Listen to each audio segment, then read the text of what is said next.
साथीहरु नमस्कार, म नन्दलाल राणा। गन्याबधुरा गाउँपालिकाले आयोजना गरेको आईसीटी सम्बन्धी तालिम र सँगै एआई सम्बन्धी तालिम, आईसीटी इन्टरनेट तथा एआई सम्बन्धी तालिमको पहिलो दिनमा हामीहरूले चाहिँ विद्यालयको लागि प्रयोगमा ल्याउन सकिने एउटा लेटर प्याड कसरी डिजाइन गर्न सकिन्छ त्यो बारेमा छलफल गर्न गइरहेका छौँ। त्योभन्दा अगाडि थोरै माइक्रोसफ्ट वर्डको चाहिँ केही होम ट्याबहरूको बारेमा बुझ्ने प्रयास गरौँ। यो होम ट्याब हो। यहाँबाट हामीहरूले कुन फन्टमा चाहिँ डिजाइनिङ गर्ने र कति त्यसको बोल्ड गर्ने, इटालिक गर्ने कि अन्डरलाइन गर्ने र यता चाहिँ नम्बरिङ राख्ने ठाउँ हुन्छ भने यता चाहिँ प्याराग्राफ चाहिँ कता साइडबाट लेख्ने, जस्तै अलाइनमेन्ट हो, लेफ्ट साइडबाट लेख्ने कि मिडलमा लेख्ने कि राइट साइडबाट लेख्ने कि जस्टिफाई गर्ने, यी सबै कुराहरू दिएका छन् भने यहाँ चाहिँ हामीको लाइन स्पेसिङ हो। त्यसै गरी यहाँ चाहिँ इन्सर्ट ट्याबमा हामी गयौँ भने इन्सर्ट ट्याबमा चाहिँ टेबल इन्सर्ट गर्ने कि पिक्चर इन्सर्ट गर्ने या स्क्रिनसट या अरू केही सेपहरू, स्मार्ट आर्टहरू, आइकनहरू जे पनि एड गर्न मिल्छ, तर आवश्यकता अनुसारको कुरा हुन्छ। खास गरी पेपर बनाउने बेला चाहिँ काम लाग्छन्। त्यसै गरी यसमा चाहिँ हामीहरूले डिजाइन ट्याबमा चाहिँ कस्तो प्रकारको डिजाइनिङमा चाहिँ आफ्नो डकुमेन्ट तयार पार्ने त्यो कुरा मात्रै हो। लेआउट चाहिँ महत्त्वपूर्ण हो। लेआउटमा हामीहरूले प्रायःजसो आफ्नो पेजको लेआउट मिलाउँछौँ, सेटिङ मिलाउँछौँ। यहाँ साइज जहिले पनि A4 नै छान्नुपर्छ। यो बाहेक अरू पनि छ भने पनि हामीले A4 मै साइज सिलेक्ट गरेर अन्य काम गर्नु राम्रो हुन्छ भने यहाँ ओरिएन्टेसनमा कस्तो ठाडो या तिर्सो त्यो चाहिँ छान्नुपर्ने हुन्छ भने मार्जिनमा चाहिँ हामीले नर्मली यो न्यारो चाहिँ हुन्छ नर्मलको रूपमा, न्यारोमा चाहिँ अन्य कुराहरू पनि दिएका छन्। हामीहरूले चाहिँ जनरली न्यारोमै छानेर काम गर्दा चाहिँ बेटर हुन्छ, काम गर्ने ठाउँ बढी हुन्छ। त्यसै गरी कोलम पेपर बनाउनको लागि यो चाहिँ हामीहरूको 1 कोलम 2 कोलममा कतिमा राख्न सकिन्छ यो चाहिँ सिलेक्ट गर्न सकिन्छ भने रिफरेन्स, मेलिङ, रिभ्यू यी अन्य ट्याबहरूको हामीहरूको युज चाहिँ कम मात्रामै हुन्छ। अब हामी चाहिँ विद्यालयको लागि एउटा लेटर प्याड कसरी तयार पार्ने त्यो बारेमा छलफल गर्न गइरहेका छौँ। हामी सुरुमा जाउँ इन्सर्ट ट्याबमा गइसकेपछि हामी लेटर प्याडको हेडिङ अर्थात् हामीहरूको लेटर प्याडको लागि माथिको लागि डिजाइन गर्नुपर्ने त सबैमा आउनुपर्ने हुन्छ। त्यसको लागि हामीले सबैजनाले सुरुमा हेडरलाई सिलेक्ट गरौँ। यता माथि दिएको छ हेडर, इन्सर्ट ट्याबमा गएर अनि हामीहरूको यतातिर हेऱ्यो भने यहाँ हेडर आउँछ। हेडरमा क्लिक गर्ने बित्तिकै यहाँ चाहिँ अलग्गै एउटा हेडर आउँछ लेख्ने ठाउँ। यसको लागि हामीले यहाँ चाहिँ सुरुमै यही वाला सिलेक्ट गरे पनि सजिलो हुन्छ। यहाँ अब टाइप हियर दिएको छ। यहाँ चाहिँ तपाईहरु आफ्नो स्कुलको नाम लेख्नु होला, टाइप हियर गरेर। यहाँ पनि हामीको फन्ट चाहिँ अब सानो है, यसको लागि अलग्गै फेरि सेटिङ गर्नुपर्ने हुन्छ। म हेडरमा गएर फेरि फन्ट सिलेक्ट गरेँ। फन्टमा चाहिँ यहाँबाट डाइरेक्ट बढाउन मिल्छ, बोल्ड गरेँ। अब आफ्नो विद्यालयको नाम लेख्नु होला। नेपालीमा लेख्नको लागि शिफ्टसँग अल्ट थिच्यो भने हामीको नेपालीमा आइहाल्छ।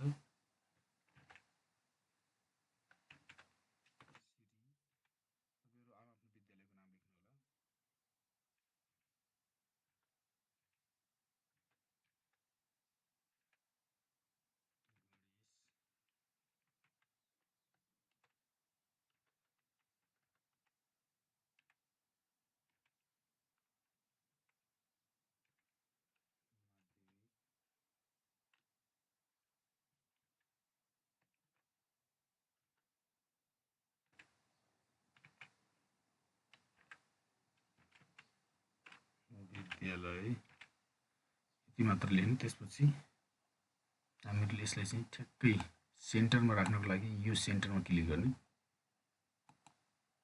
यसको साइज अझै बढाउनु पर्ने छ भने त्यो पनि बढाउन मिल्यो। योभन्दा ठ्याक्कै माथि चाहिँ तपाईहरुले चाहिँ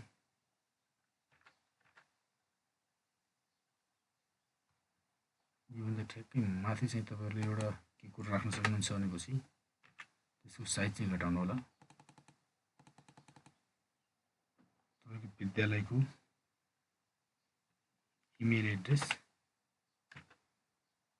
यसलाई मैले चाहिँ नेपालीमा राखेँ, सरी इङ्ग्लिसमा राखेँ।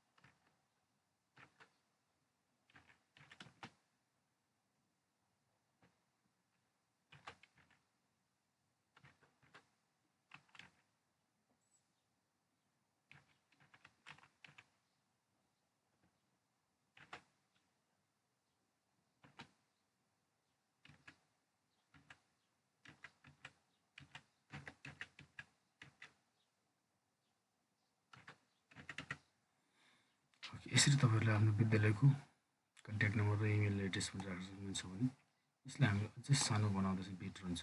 सो यसलाई हामी सानो बनाएर यसलाई ठ्याक्कै बायाँ छेउबाट राखिदिन्छौँ। यो त हाम्रो विद्यालयको नाम र ठेगाना। यहाँ पनि हामीले काम गर्ने ठाउँ अझै माथि तान्नु पऱ्यो भने ठ्याक्कै यसलाई अलिकति माथि तान्ने। अब हामी चाहिँ यहाँ विद्यालयको ठेगाना लेख्नुपर्ने हुन्छ। म ठेगाना लेखेँ, तपाईँहरू पनि आफ्नो ठेगाना लेख्नु होला।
तपाईँहरूले यता साइडमा चाहिँ प्यान नम्बर पनि राख्न सक्नुहुन्छ।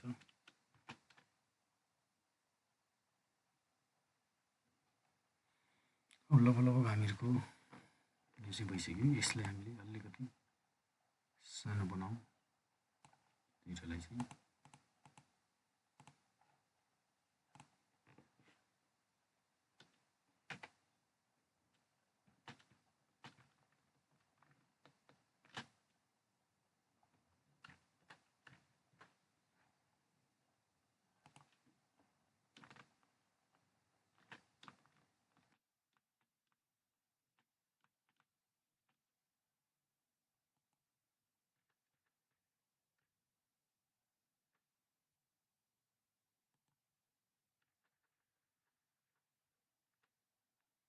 यो बाहेक अरू पनि डिटेलहरू पनि राख्नुपर्ने छ भने तपाईँहरूले चाहिँ त्यो राख्नु होला। अब यसको तल चाहिँ मैले एउटा के डिटेल राखेँ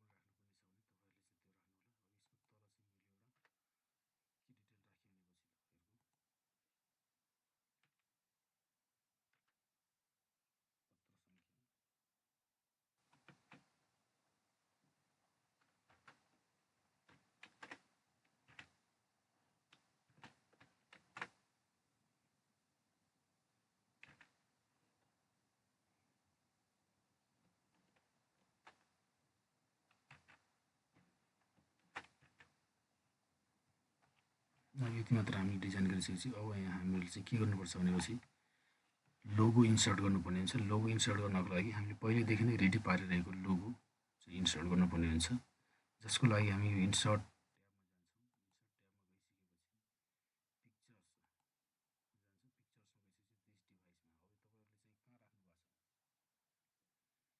जुन ठाउँमा राख्नु भएको छ, कुन लोकेसनमा, कुन ड्राइभमा राख्नु भएको छ या डेस्कटपमा या कुनै फोल्डरमा छ भने त्यहाँ चाहिँ हामीले जानुपर्ने हुन्छ।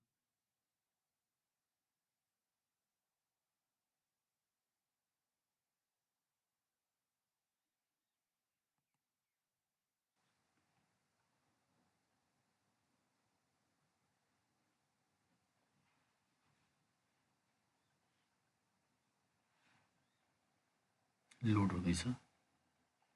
यसो मैले चाहिँ यहाँ कहाँ राखेको छु भनेपछि तपाईँहरूको चाहिँ यो ठ्याक्कै पिक्चर्समा पिक्चर्समा चाहिँ राखेको छु। यो गणेशमा अब लोगो भनेर यसलाई चाहिँ सिलेक्ट गर्ने र यहाँ इन्सर्ट बटनमा थिच्ने।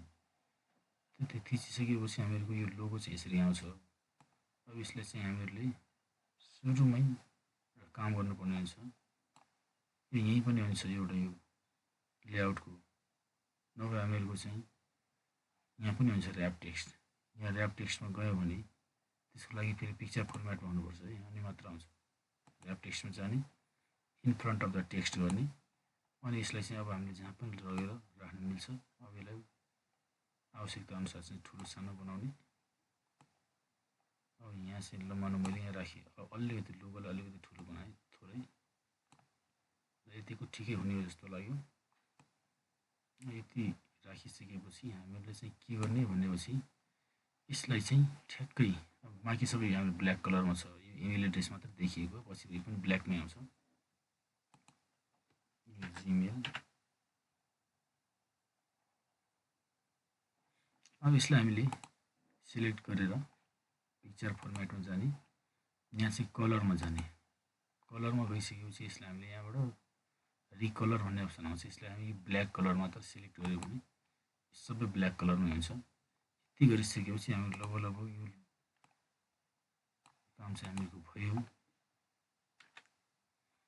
अब यहाँ चाहिँ हामीले यति गरिसकेपछि यो हामीहरूको लोगो डिजाइनिङ भयो, सरी लेटर प्याड डिजाइनिङ भयो। अब यसपछि हामीहरूले यी सबैलाई दुईवटा चाहिँ हामी के गर्नुपर्छ भनेपछि सेन्टरमा राखिदिनु पर्ने हो।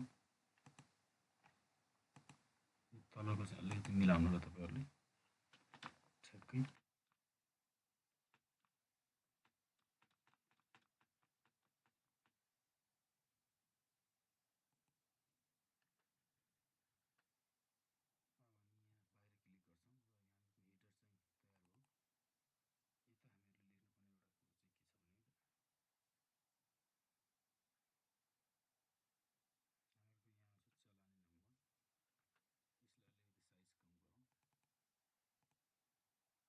जतिमा काम गर्नुपर्ने त्यति मात्रै हेरौँ।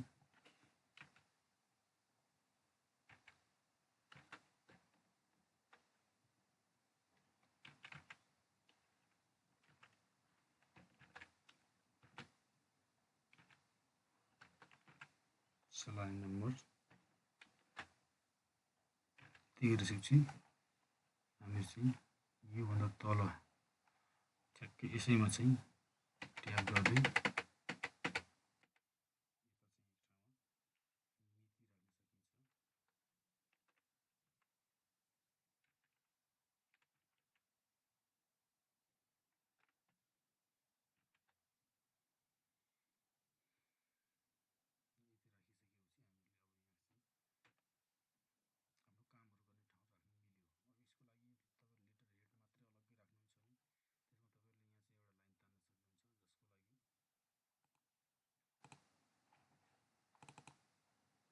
फेरि त्यो पत्र सङ्ख्यामै गएँ।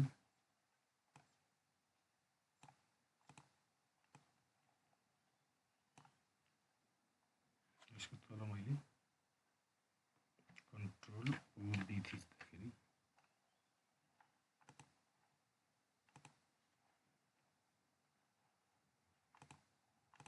यतिमै काम गरे पनि केही फरक पर्दैन। अब हामीले एउटा अर्को काम पनि गर्न सक्छौँ यदि आवश्यकता छ तपाईँहरूलाई भने। त्यो भनेको फुटर। फुटर भनेको प्रत्येकको तल चाहिँ आउने एउटा हुन्छ, हेर्न सकिने। यहाँ चाहिँ हामीहरूले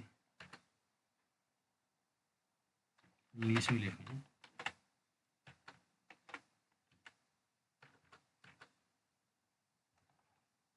फन्टको सिलेक्ट गर्न सुरुमा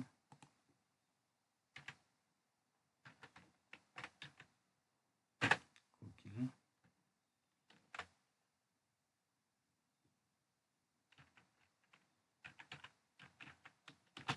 क्वालिटी,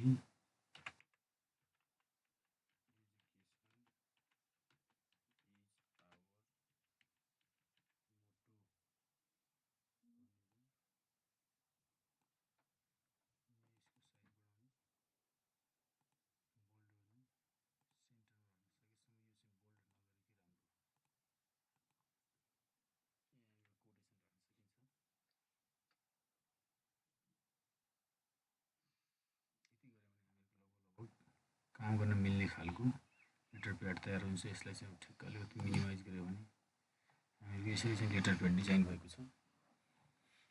अब यो लेटर प्याडमा राख्नको लागि बनाइने जुन लोगो छ यो कसरी डिजाइन गर्ने यो बारेमा हामी अर्को भिडियोमा छलफल गर्नेछौँ। हस्, धन्यवाद।